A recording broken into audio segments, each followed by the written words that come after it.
And until next time, keep evolving. Well, that's 10 out of the way. And if you're watching this, you're actually watching the video that's going to go live before 10. I know time travel is great.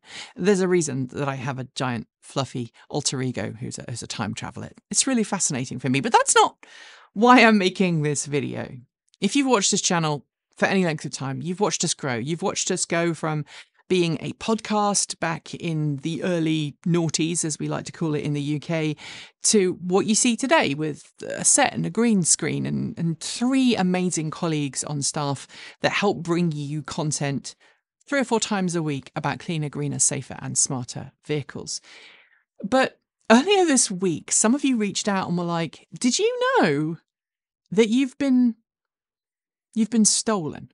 Specifically, content that we have made on this channel over the last decade and a half that we've existed has been used to train AI large language models. Yeah, I'll link to the story in the down below, but the too long didn't read here is that over 48,000 YouTube videos have been scraped by those building AI systems, and some of those AI systems have been built by large names: Apple, Amazon, Google. The list goes on. And someone has written a tool to basically interrogate the transcripts and the data that these large language models have used to see if any YouTube videos have popped up. And it turns out that 20, I can't believe it, 20 of our videos, and bear in mind we've got over 1,000 videos on this channel now, but 20 of our videos, mostly from like 2015 to 2019, I think there's been a couple of ones since then, have been used to train large language models. Mostly 10, early episodes of 10, but also the video we made about running your home off your Nissan Leaf in a power cut. That one has been transcribed and used by large language model training systems.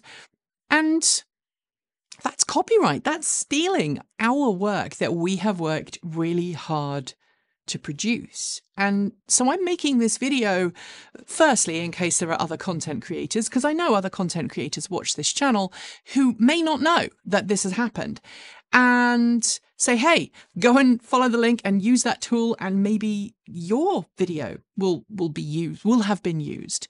But also to ask all of you, what do we do about it?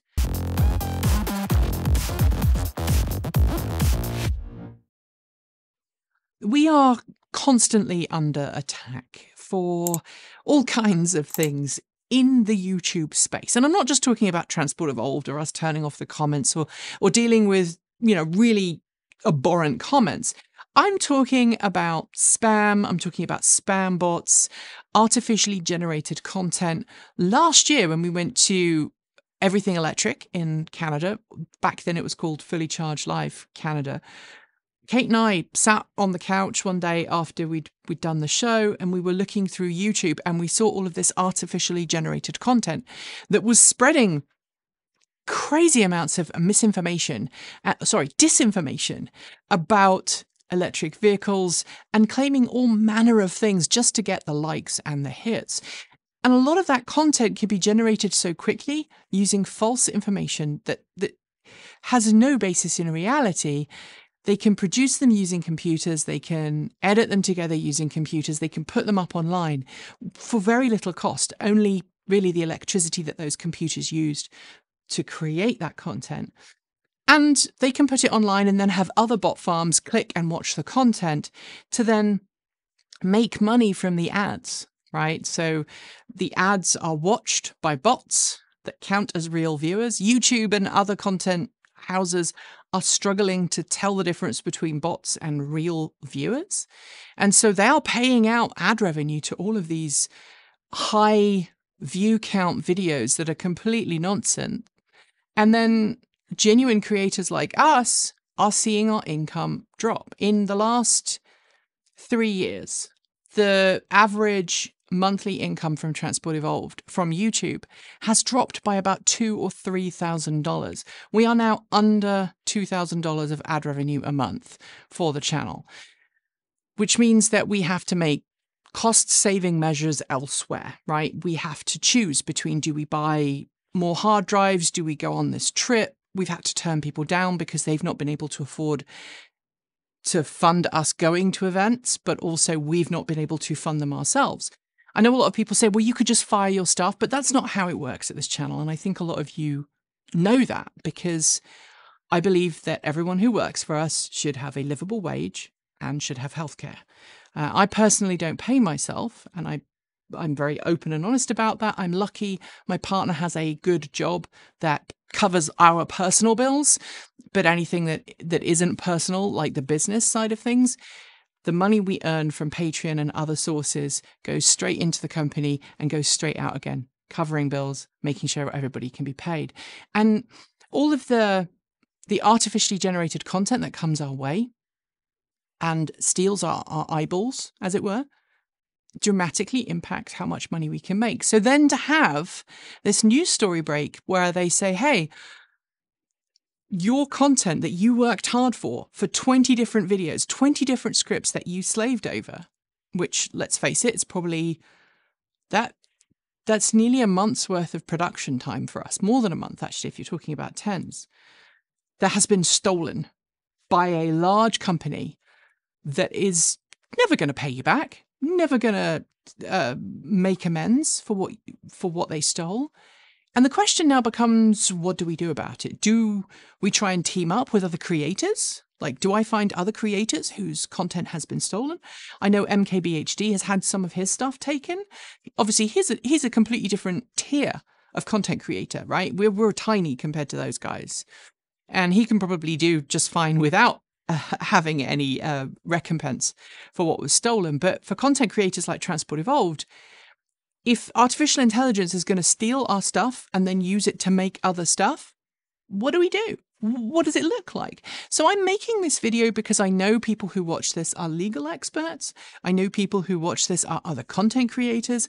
And I want to know how we go about kind of evening the field here. How do we make sure that companies that have stolen our content don't do it again?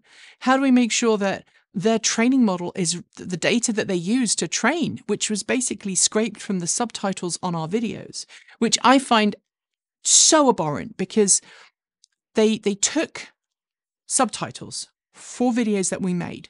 Subtitles are designed specifically for accessibility, whether it is cross-language accessibility, in other words, someone who doesn't speak English natively wants to watch our videos and use the subtitling option that comes from auto-translated subtitles, or for someone who is either deaf or has a hearing impairment. They want to be able to watch our content too. And it's super important for me. Some of you may know, my late sister Susan was profoundly deaf, and she and I used to talk about subtitling and the importance of it so often. And I know many people watching this get frustrated when we don't seem to put subtitles on our videos. We submit them, and very often YouTube gets rid of them or takes them away. That's a different thing, right?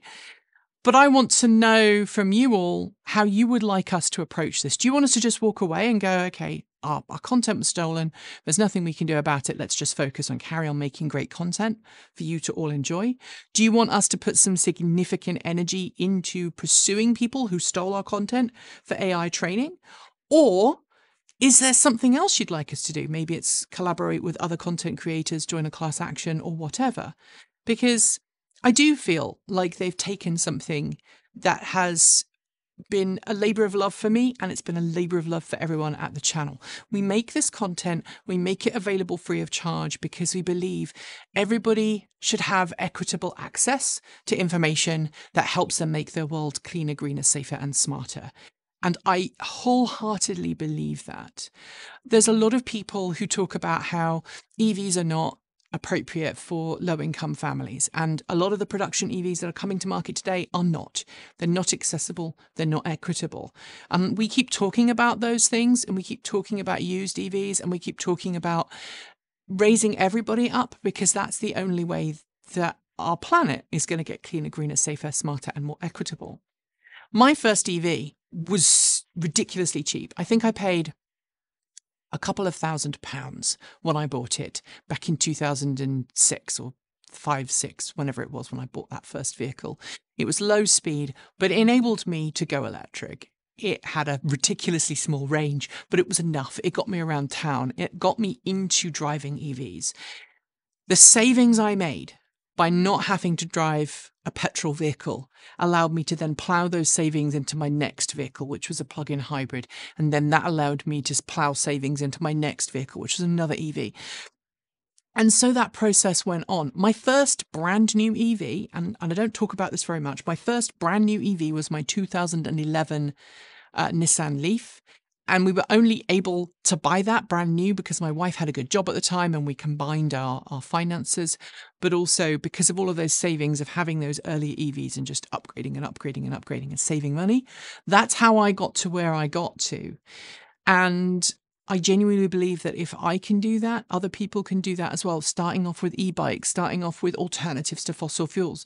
That's why we exist. That's why we do it. That's why we talk about tough subjects like politics. It's why we talk about the tough stuff that a lot of other channels don't do. A lot of other channels just talk about the fun aspects of owning EVs.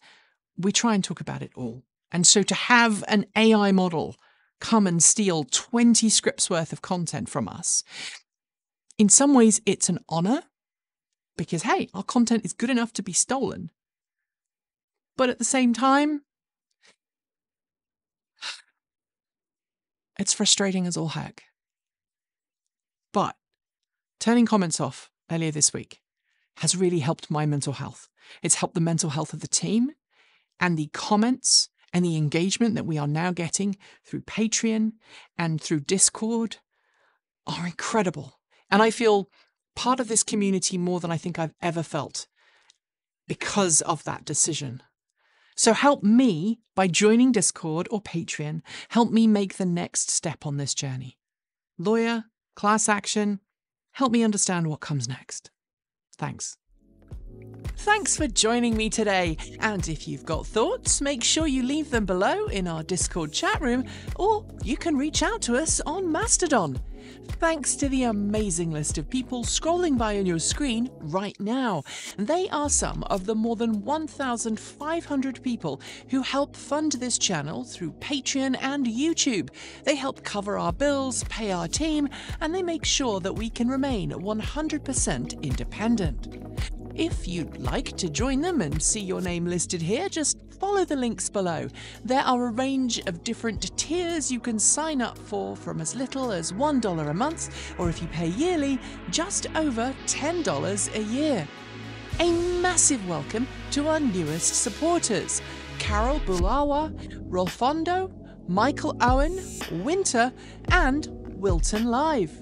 To join the list and get your shout out, become a paid Patreon member for your week of fame. And of course, if you'd like to support us with a one-off donation, you'll find links below to make Ko-fi and Bitcoin donations. We even have a good old-fashioned PO box that you can reach us at. Address you'll find linked below. And of course, if you're in need of some swag, you'll find our swag store in the down below as well. This month, we are celebrating Pride with an amazing new t-shirt design by our in-house artist and animator, Erin. You can get yours today by heading to our Redbubble store.